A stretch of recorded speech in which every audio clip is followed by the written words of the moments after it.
Hi friends, welcome to my YouTube channel. ఈరోజు మీకు కన్యకా పరమేశ్వరి దేవాలయాన్ని చూపిద్దాం అనుకుంటున్నాను. ఈ దేవాలయము ఆంధ్రప్రదేశ్లోని పశ్చిమ గోదావరి జిల్లాలో పెనుగొండ అనే గ్రామంలో ఉంది. ఎన్నో దేవాలయాలున్న పెనుగొండలోని ఆలయము ఎంతో ప్రసిద్ధి చెందినది. అమ్మవారి గోపురం 7 అంతస్తుల గోపురము. ఎందుకంటే ఈ ఆలయంలో స్వయంగా వెలిసిన కన్యకా పరమేశ్వరి దేవాలయము. కన్యకా పరమేశ్వరి అమ్మవారు ఆర్యవైశ్యుల కులదేవత, ఆర్యవైశ్యుల ఆరాధ్య దైవం. ఇక్కడ అమ్మవారు కుసుమశ్రేష్ఠి కుసుమాంబలకు మానవ రూపంలో జన్మించారు. ఈ దేవాలయానికి ముందు భాగంలో ఉన్న ధ్వజస్తంభం ఇది. అందుకే ఈ దేవాలయానికి అంత ప్రాముఖ్యత చేకూరింది. అమ్మవారు మానవ జన్మ తీసుకుని దేవతగా అవతరించిన రోజు, అమ్మవారు పుట్టినరోజు వైశాఖ శుద్ధ దశమి 2613 బీసీలో జన్మించారు. ఇది ఈ నెల 18వ తారీఖున అమ్మవారి జయంతి వస్తుంది. ఈ అమ్మవారు విరూపాక్షుడు ఇద్దరు కవలలుగా జన్మించారు. అమ్మవారు పార్వతీదేవి, విరూపాక్షుడు నందీశ్వరుడు ఇద్దరికి అన్ని విద్యలను తల్లిదండ్రులు నేర్పించారు. అమ్మవారు ఎంతో అందంగా ఉండేవారు. అమ్మవారు అన్ని విద్యలలోనూ ఆరితేరారు. తండ్రి గారైన కుసుమశ్రేష్ఠి గారు 18 పరగణాలకు రాజుగా ఉండేవారు. ఆ 18 పరగణాలు 18 దేవాలయాలుగా అభివృద్ధి చెందాయి. విష్ణువర్ధన రాజు అనే రాజు అమ్మవారిని చూసి మోహించి వివాహం చేసుకుంటానని అడుగుతారు. దానికి మీరు రాజులు, మేము వైశ్యులం అని చెప్పి కుసుమశ్రేష్ఠి అనుమతినివ్వలేదు. ఎంత చెప్పినా ఆ రాజు ఒప్పుకోలేదు. వివాహ విషయము అమ్మవారికే వదిలేశారు. అప్పుడు అమ్మవారు ఆత్మాహుతికి పాల్పడ్డారు. అగ్నిహోత్రంను ఏర్పాటు చేయమని ఆదేశించారు. హోత్రంను ఏర్పాటు చేశారు. ఆర్యవైశ్యులు 712 గోత్రీకులు ఉన్నారు. దానిలో 102 గోత్రీకులు మాత్రమే అమ్మవారితో పాటు చెందినారు. అమ్మవారు ఆత్మాహుతి అయిన రోజు, పార్వతీ అంశగా దర్శనమిచ్చిన రోజు మాఘశుద్ధ దశమి, అమ్మవారి ఆత్మాహరణ దినము. ఈ 102 గోత్రీకులు 102 మునుల వంశస్థులు. ఈ దేవాలయంలో ఈ మునుల 102 మునులు వారి గోత్రనామాలు స్తంభం మీద ఉంటాయి. ఈ ఆలయంలో కన్యకా పరమేశ్వరి దేవి, నగరేశ్వరి స్వామి వారు ఉంటారు. ఈ ఆలయంలో స్తంభాలను చూడండి. స్తంభాల మీద మునులు వారి యొక్క గోత్రనామాలతోటి ఉన్నది. చుట్టూ గుడి ప్రాంగణం అంతా ఇలా ఉంటది. యజ్ఞశాల ఉంది. దీని లోపల ఎన్నో శివలింగాలు ఉన్నాయి. చూడండి, లోపలికి వెళ్ళి నందీశ్వరుడు ఉన్నాడు. ఈ ఆలయం దగ్గరలోనే శాంతిధామం నిర్మించారు. ఈ ఆలయంలో అమ్మవారిని పంచలోహాలతో తయారు చేశారు. రండి చూద్దాం. 65 టన్నుల పంచలోహాలతో నిర్మించారు. 90 అడుగుల ఎత్తులో వాసవి అమ్మవారిని నిర్మించారు. ఇది ప్రపంచంలోనే ఎత్తైన అమ్మవారి విగ్రహం.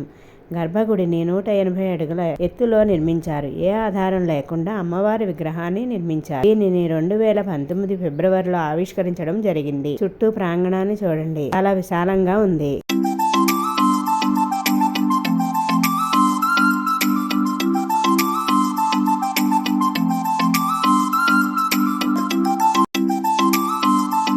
ఈ ఆలయంలో అమ్మవారితో పాటు ఆత్మాహుతి అయిన మునులు, వారి భార్యల విగ్రహాలు, వారి గోత్రనామాలు అన్నీ ఇక్కడ ఉన్నాయి. వీటన్నిటినీ చూడండి. 102 గోత్రీకుల విగ్రహాలు, వారి భార్యల విగ్రహాలు కూడా ఉన్నాయి. చూడండి.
బయట నుంచి లోపలికి వెళ్లే దారిలో అమ్మవారి విగ్రహాన్ని పెట్టారు. ఈ వీడియో కనుక మీకు నచ్చితే లైక్, షేర్ అండ్ సబ్స్క్రైబ్.